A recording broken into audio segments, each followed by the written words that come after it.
Correction, when I said we get Adonis, we get Dennis and Denise from Adonis and Adonai.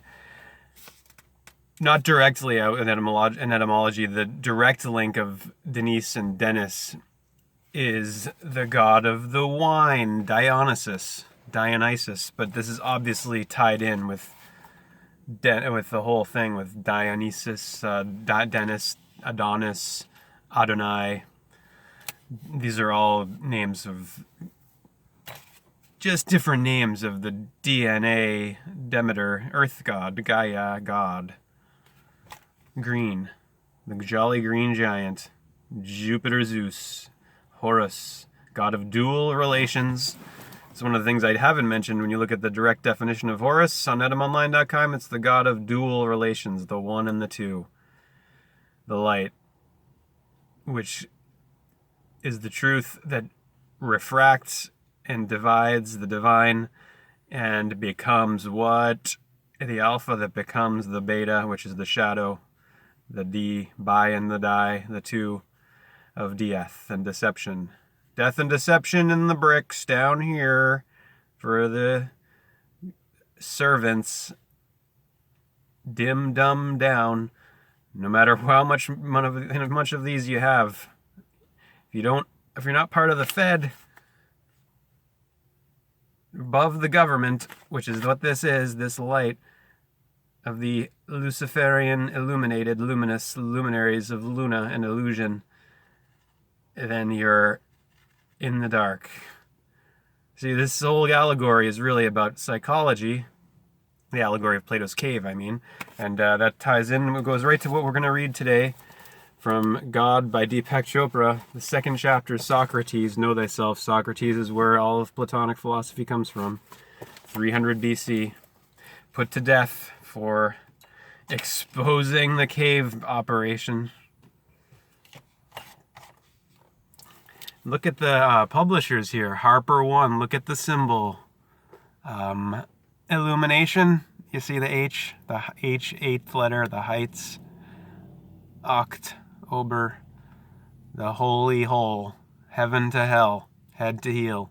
Hello, Halloween. Soc-Ra-Tes, Ra, know thyself.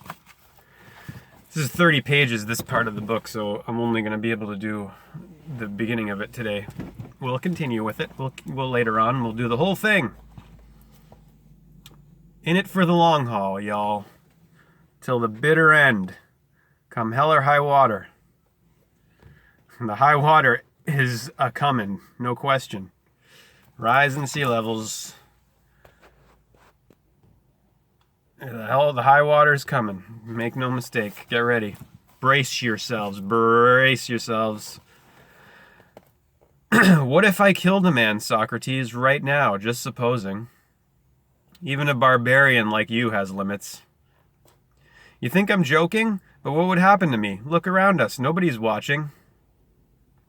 2 Athenians stood on the brow of a stony hill, or should we call it a stone hill, because there were 10 rocks for every stunted scrap of vegetation.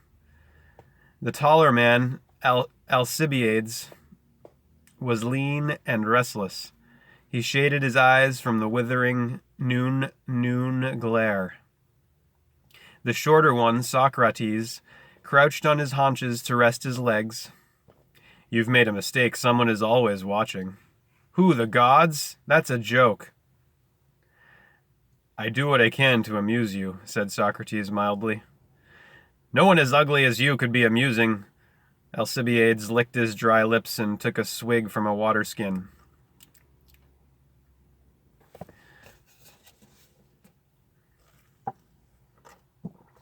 I'm not being callous. You always taught me to tell the truth, didn't you? The trek from Athens into the hills had been long. The two set out at dawn, but so far they had bagged only a rabbit, which Alcibiades had shot with his sling. He carried the flea-bitten desert rabbit, in a bag flung over his shoulder. Soc-Ra-Tes waved his hand when the water skin was passed to him.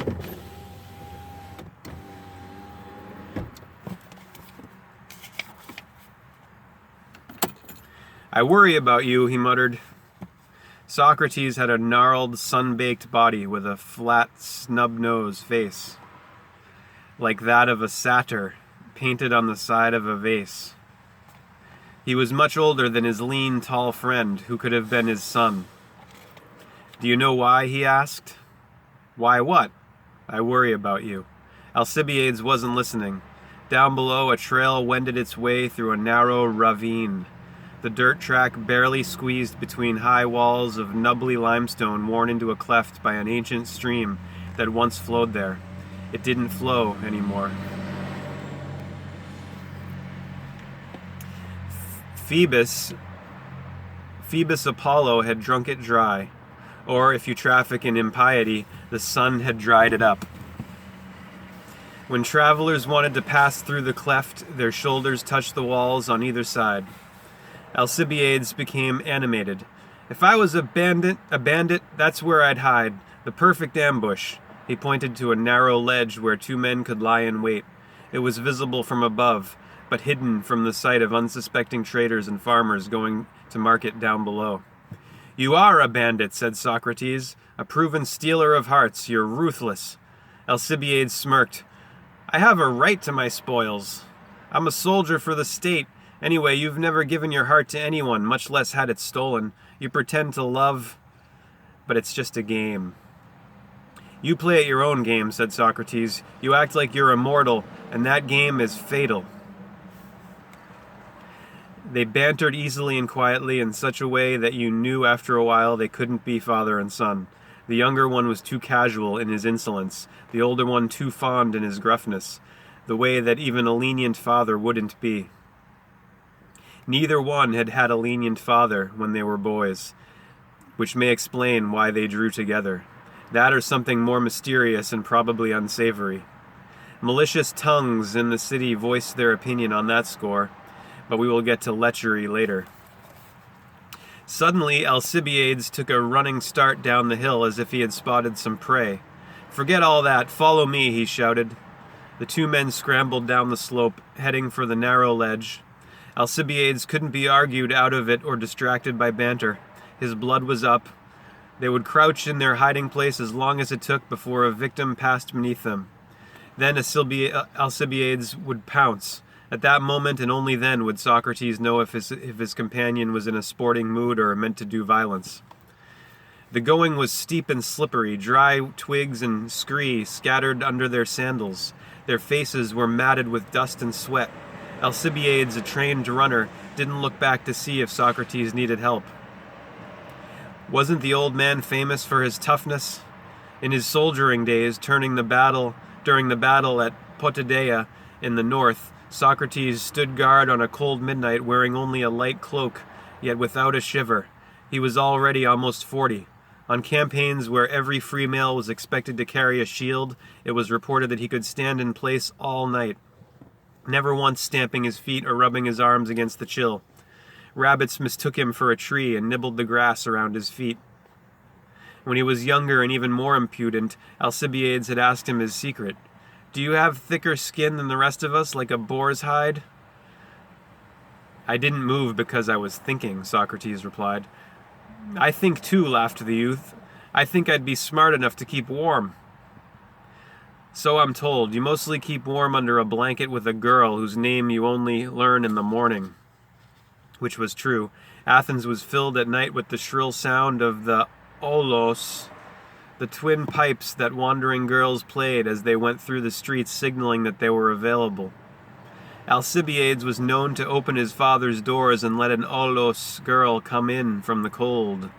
Soc-Ra-Tes, who was notoriously virtuous, regarded this behavior tolerantly. He had fallen in the habit of fondness early on. People whispered about the old man and the headstrong boy, but Alcibiades was proud to be the prize that every glance ran after. At banquets, the guests lay on couches that held 3 bodies side by side. Alcibiades mocked Socrates for always being in the middle, with the handsomest youths on his left and right. "How can you blame me?" Socrates would protest mildly. "Isn't one of them pushed off the couch when you appear, usually stinking drunk?" To have the gift of beauty is like being absurdly rich. You can afford to be careless about how you affect others. Alcibiades was careless about those who loved him. He was careless in most things, actually, and reckless in the rest. The one exception, the thing he took seriously, was the army. When his choleric father beat him with a stick, the boy bent his back, covering his head to protect himself. He told himself that it was good training if he was ever captured someday and tortured by Spartans. Hate, but keep silent. At 15, he already knew how. When they got to the shady ledge, a veil of coolness fell over them. The narrow waist of the ravine was just below them. The place was silent except for nesting wrens who fussed at the 2 intruders. A brown mother wren circled their heads, her wings clipping the air in sharp, swift bursts. "Feel," said Socrates, who was the first to crouch down. Alcibiades touched the loose dirt around his feet. "It's damp." He pointed to whitened streaks on the rock face behind him, where water trickled silently in a pale, glistening ribbon. Socrates shook his head. "Someone's been here first." His voice had turned sober. "How do you know?" Alcibiades felt his ankle being grabbed by Socrates' darting hand.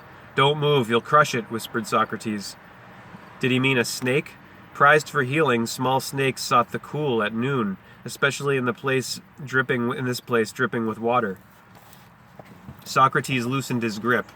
It was taking a moment for the younger man's sight to clear after staring so long into the sun. He glanced around. "What?" "This." Socrates brushed his fingers over a sprig growing out of a crack in the ledge. A sacred myrtle, its leaves shiny and pale. One touch was enough to release its luscious scent. Alcibiades had been close enough to girls who wore it. Myrtle fragrance made you favored by Aphrodite. Friday. Alcibiades liked such girls for more than being sacred. "You said you could think," Socrates grumbled, pulling him from his daydream. "Try now." At 25, Alcibiades had grown past the age of being Socrates' pupil, and there had never been a real school with a roof and wax writing tablets, but he recognized a schoolmaster's barked command. Looking closer, however, he saw nothing of the ordinary. Socrates was nothing out of the ordinary. Socrates was disappointed, but he didn't say so. Love made him foolish. He would be stung if Alcibiades grew cross with him, seriously angry rather than playing at it, and nothing riled the handsome soldier more than wounded vanity. In a level voice, Socrates explained, "Myrtle can grow in the shade, it would wither and die. Myrtle can't grow in the shade, it would wither and die. Someone has made it grow in the dark." "How?" "Magic, how else?" Alcibiades shrugged, and Socrates said, "How else? That's a serious question. If you don't believe in magic, how did this sprig grow here? Perhaps the gods wanted it to. If so, they may have left it for us as a sign." "What kind of sign?" "An omen." Socrates casually plucked the sprouting myrtle out by the root and tucked it behind his ear. "Your charade is dangerous. Travelers are on the lookout for bandits. The tough ones fight back." Alcibiades frowned. Like most soldiers, he kept his courage intact by imagining that he would never be hurt. "I don't heed omens." "Why? Because you're never afraid? You should be. Life is a walk on the edge of a cliff. Every day we get a step nearer, and what lies over the brink no one can tell." Hare Krishna, Namaste, Aloha, Hallelujah. We'll continue next time.